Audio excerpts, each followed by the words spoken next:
এই জাদুবিদ্যা সত্য। এবং এখনকার অনেক ভণ্ড যে কবিরাজগুলো বের হয়েছে, এরা জিনকে তাবে করে নিয়ে এই জিনদের মধ্য দিয়ে মানুষের মধ্যে জাদু ছড়িয়ে দিয়েছে, এবং এর ফলশ্রুতিতে বহু পরিবার ধ্বংস হয়ে যাচ্ছে। এই জাদুবিদ্যা সত্য। আরও একটা জিনিস সত্য, নবী সাল্লাল্লাহু আলাইহি ওয়াসাল্লাম বলেছেন ইন্না আইনাল হক, চোখের নজর সত্য। নবী করিম সাল্লাল্লাহু আলাইহি ওয়াসাল্লাম বলেছেন চোখের বদনজর সত্য। এই যে আমরা বলি ফেসবুকে এত বেশি ছবি দিয়েন না ভাই, ছবি তুলেন না, ছবি তুলেন না, বারবার যে বলি নিষেধ করি, কারণ কি জানেন? একটাই কারণ, বিকজ চোখ লাগাটা সত্য। মানুষের চোখ লাগে, এই কথা শুনলে অনেক মজুমদাররা হাসবে না? কথা বুঝতে পারেন নাই? কিন্তু এটা সত্য, কারণ নবী করিম সাল্লাল্লাহু আলাইহি ওয়াসাল্লাম যা বলেছেন সাদাকাল্লাহু ওয়া সাদাকা রাসূলুহুল কারীম, নবী যা বলেছেন, আল্লাহ যা বলেছেন চিরায়ত সত্য, এর বাইরে কোনো সত্য আছে? আচ্ছা দেখেন, আমি বললাম যে জাদুবিদ্যা সত্য। এই জাদুবিদ্যার চর্চা মানুষ করে, এখনও করে, এবং এই জাদু দিয়ে মানুষের ক্ষতি করার জন্য জিনের প্রয়োজন হয়, দুষ্ট জিন। এই জিনগুলোকে মানুষ তাবে করে মানুষের ক্ষতি করার চেষ্টা করে। দেখবেন এখন গ্রামে গঞ্জে শহরে সব জায়গায় ছড়িয়ে পড়েছে না? দেখবেন, খুব সতর্ক থাকবেন। আমি পরে সলিউশন বলছি আপনাদেরকে। আরেকটা বলেছি, নবী সাল্লাল্লাহু আলাইহি ওয়াসাল্লাম বলেছেন চোখের বদনজর এমন সত্য যে একটা উটকে এই রান্নার ডেকচির মধ্যে ঢুকাই ফেলতে পারে। আর একটা উট খুব সুন্দর ভালো, আপনি দেখছেন মাশাআল্লাহ বলেন নাই, নজর লেগেছে, উটটা মারা গেছে দেন, তারপর তাকে জবাই করে খেয়ে ফেলতে হয়েছে। একজন সাহাবী গোসল করছিলেন, গোসল, এটা হাদিস সহিহ, এই যে আলেম ওলামা যারা আছেন তারা জানেন যে এই হাদিস সহিহ। একজন সাহাবী গোসল করছেন, তার গায়ের চামড়াটা খুব সুন্দর ছিল, একদম স্কিনটা অনেক সুন্দর থাকে না এমন কিছু মানুষ? আচ্ছা, এখন আরেকজন সাহাবী এই গোসল দেখছেন দূর থেকে, দেখে বলছেন যে কি চমৎকার তার শরীরের রংটা, যেন কুমারী নারীর মতো, অনেকটা এমন একটা কথা তিনি বলেছিলেন। সাথে সাথে এই সাহাবী অজ্ঞান হয়ে পড়ে গেছে। কোন সাহাবী? যিনি গোসল করছিলেন। এটার আপনি কোনো ব্যাখ্যা দিতে পারবেন না তো, এখানে কোনো সায়েন্স দিয়ে বা মেডিকেল সায়েন্স দিয়ে আপনি কোনো ব্যাখ্যা করতে পারবেন না। একটা ব্যাখ্যা দিতে পারেন, কিন্তু কেন সেটা হলো সেটা আপনি অ্যান্সার খুঁজে পাবেন না। তো নবী সাল্লাল্লাহু আলাইহি ওয়াসাল্লামের কাছে নিয়ে যাওয়া হলো তাকে। তিনি বললেন যে এই ব্যক্তির ব্যাপারে কি কেউ ভালো মন্দ কিছু বলেছিল? তখন একজন সাহাবী বললেন হ্যাঁ, অমুকে বলেছে এর স্কিনটা অনেক সুন্দর, ওকে ডেকে নিয়ে আসুন। ওকে ডেকে আনা হলো।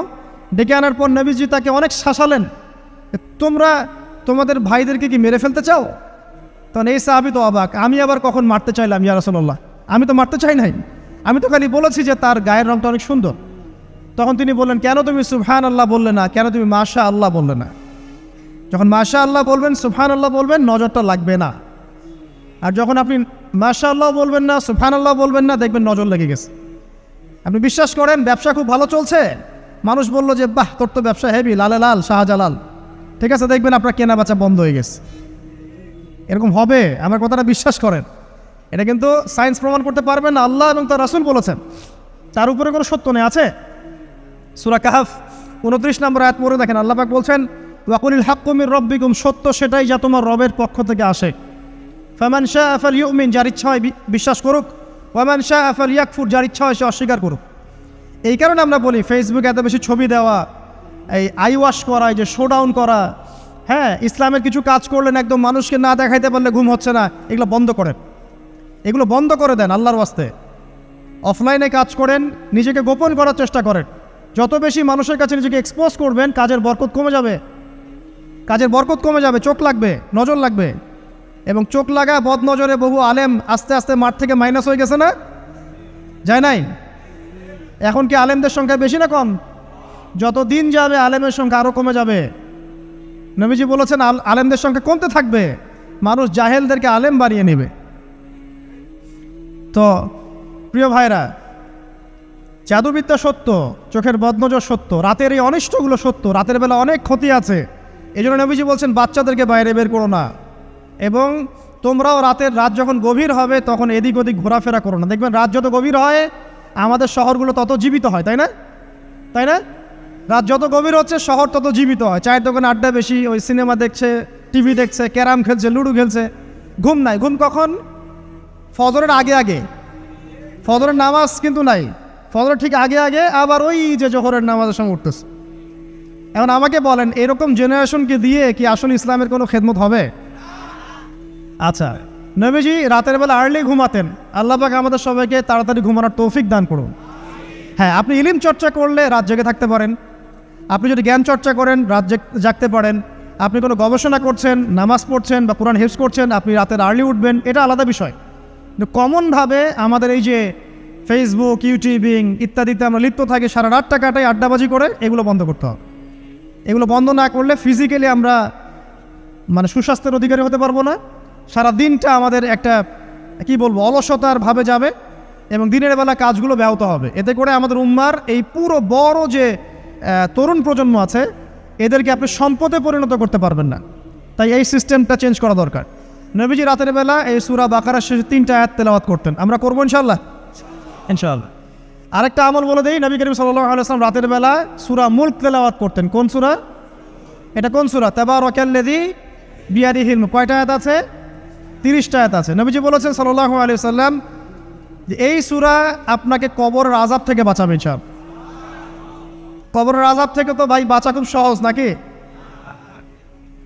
আমাদের মধ্যে এমন কেউ নাই, শোনেন, আমাদের মধ্যে এমন কেউ নাই আলেম জালেম মুফতি মুহাদ্দিস রাজনৈতিক নেতা পলিটিশিয়ান বিরোধী দল জাতি তারপরে যে সরকার দল যে আছে না কেন, কবরের শাস্তি ফেস করবে না এমন একটা মানুষও নাই, কেউ নাই পৃথিবীতে। এই যে আপনি দেখছেন ওই যে কি ইসরায়েলের প্রধানমন্ত্রী, ওই রাশিয়ার প্রধানমন্ত্রী, ওই চায়নার সভ্যতা, পশ্চিমা সভ্যতা, এমন কেউ নাই পৃথিবীতে এখন যাকে কবরের শাস্তি ভোগ করতে হবে না। আছে? সবচেয়ে লঘু শাস্তি মানে লঘু চাপ, এটা বলতে গেলে আসলে আমি ভাষা হারায় ফেলি, তারপরে বলছি আল্লাহ পাক আমাদের সবাইকে হেফাজত করুন, আমিন। একজন সাহাবীর নাম সাদ বিন মুয়াজ। কি নাম? নবী করিম সাল্লাল্লাহু আলাইহি ওয়াসাল্লামের সাথে একদম ডান হাত হয়ে যুদ্ধ করেছেন দীর্ঘদিন। বদর তিনি বীর সেনা, উহুদের বীর সেনা, ঠিক আছে, খন্দকের যুদ্ধেও বীর বিক্রমে যুদ্ধ করেছেন। তিনি আনসার সাহাবী, একদম মদিনার নেতা সাহাবী। সব সাহাবী কিন্তু একরকম নন, কেউ ছিলেন নেতৃস্থানীয় সাহাবী, তিনি ছিলেন একজন নেতৃস্থানীয় সাহাবী, ঠিক আছে, সাদ বিন মুয়াজ। নবী করিম সাল্লাল্লাহু আলাইহি ওয়াসাল্লাম এত ভালোবাসতেন তাকে, এত ভালোবাসতেন যে তাকে নিজের মনে করতেন যে সাদ বিন মুয়াজ আনসাররা আমার নিজের। 4টাখানি কথা।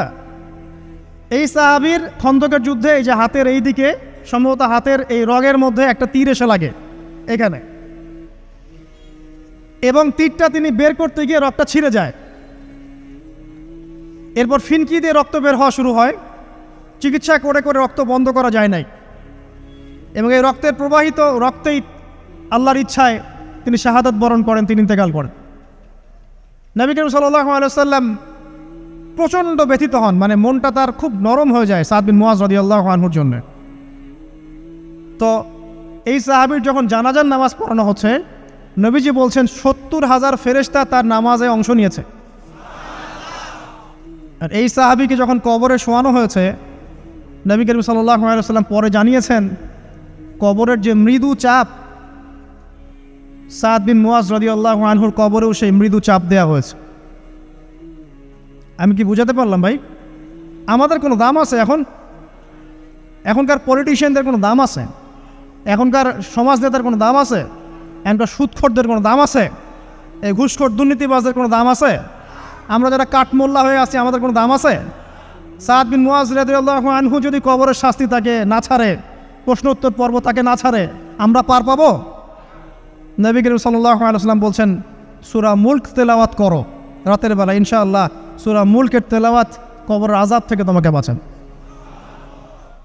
আর আমাদের তো ভাই কবরে সবাই সাথে যাবে না, গার্লফ্রেন্ড যাবে না, বাপ মা ভাই বোন সবাই যাবে না। একজন ব্যক্তি সুদ খাচ্ছে, জিজ্ঞাসা করে দেখেন কেন খায়, বলবে তার সন্তানের জন্য খায়, তার বউয়ের জন্য খায়, তার মা বাবাকে দেখতে হবে তাই খায়, তাই না?